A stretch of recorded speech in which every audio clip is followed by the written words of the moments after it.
What's up, everybody? This is Nightwing2303 from kicksoncourt.com.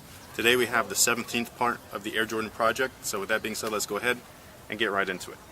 Alright guys, so we have a traditional traction pattern along with storytelling traction pattern. These are actually golf course little pods here, and it obviously features herringbone. So having that kind of personal touch in with a more traditional pattern like this, I thought was awesome visually. As far as performance goes, it works wonderfully. It's similar to a pressure mapping system where you have your big toe, your ball of the foot, and all that kind of areas covered with the traction. So no matter where those areas are striking on the floor, you're covered no matter what.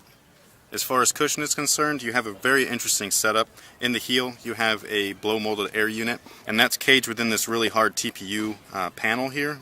This is extremely supportive. It actually restricts the feeling from that air unit, so you can't actually feel it. The heel is definitely noticeably harder than the forefoot, which is actually a interesting setup because it's a slight double last midsole. So there's an internal Phylon midsole in here, and then you have a 4-foot zoom unit, which is awesome. The zoom in this particular model I could really feel in comparison to the last pair, which was the 16s, which I couldn't feel whatsoever. So this is a very comfortable shoe, especially up front, and then a very supportive shoe in the back with some additional cushion as well.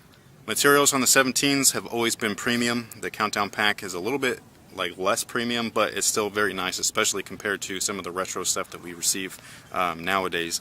Basically, you have this nice nubuck. It almost looks like suede, but that's pretty much all over the shoe. Breaks in really nicely, as you can see from all the creases here, so you're not really going through any pain while you're wearing them for the first couple wears. The midfoot panels are this almost carbon fiber looking woven material. This is the same exact stuff that was featured on the LeBron 9's support wing. So if you're wondering what kind of material it is, it's that same exact stuff, just kind of fibers and woven together, so you have extreme support right here in the midfoot. The back area features the same exact materials as the forefoot. It's not exactly durable, but again, it breaks in really nicely, and it's got a premium feel, which is something that I really love personally. And then my most favorite part about all the material is actually this collar. It's a neoprene collar, which is just incredible. I just don't know how to explain it, but when you lace these things all the way up and it kind of cups your ankle like that, it's just like a pillow wrapped around your leg or your ankle, and I just think it feels really nice. As far as their fit is concerned, go true to size. Wide footers, you might be okay. However, they fit fairly snug on this section here for me, and I don't have a wide foot, so that might be an indication that certain people might want to go up half a size. But other than that, I thought that the fit was great. Like I was saying earlier in the material section, this midfoot area is just extremely supportive and locked in.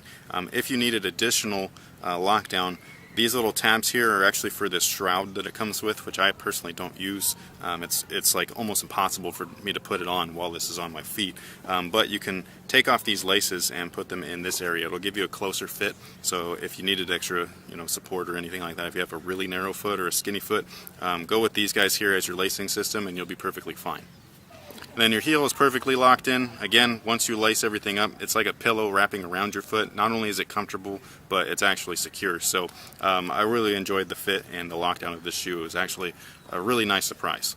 Ventilation, like most Air Jordans, are lacking. Basically, it's just restricted to this tongue area. It's for heat to escape, not real airflow or ventilation. So if you have sweaty feet, or you don't like blisters and things like that, then this might not be a good option for you. However, me personally, it didn't affect me too much, so I personally thought it was fine. This is one of the most supportive Air Jordans. This was released originally back when MJ played for the Wizards, and his knees basically were starting to fail him. They were failing him a while back during the whole 11 era. That's why carbon fiber was originally in place in the shoe. A little bit more support and relieves stress on the knees and joints a little bit. This shoe, however, is extremely supportive. It's almost too much for someone like myself. Like I was saying in that cushion section, this whole area is caged with a almost like TPU type of material. So all of this is fairly hard, and it's great for people with plantar fasciitis, which is what he was suffering during that season, suffering through, I should say, and it just gives you extra support. So this whole area is just extremely supportive and sturdy, almost like playing in a boot. Then along with that TPU cage that they have wrapped around everything, inside you actually have carbon fiber, and it's full length. Hopefully you can see the checkerboard, but then also you can see it through the rubber grommets right there, the little holes, and then also up at the forefoot area. So you have that carbon fiber spring plate that's going from heel to forefoot, giving you extreme support and it also gives a little bit of spring back. Again, that's something, like I say always, that I don't personally notice when I'm flexing, but it is there. And then the rest of it's coming from the wider base. Again, this is another Air Jordan with a squared off toe, so you're not having those toe jam issues. And then you have the outrigger here as well, providing you with just a little bit more stability along that support line. Alright guys, that pretty much takes care of everything for the Air Jordan 17 performance review. Definitely one of my more favorite of the later models, and I really wish that they would get the retro treatment. This is from the Countdown pack from 2008. Other than that, they haven't been seen since their original release. Traction, cushion, materials, everything is on point. The fit is great. Support is just abundant, so if you're looking for that, this is definitely that shoe for you. Other than that, if you need any more information, you can always go to my site, kicksoncourt.com, and let's just kind of cross our fingers that they get the retro treatment eventually. So until next time, guys, have a good one.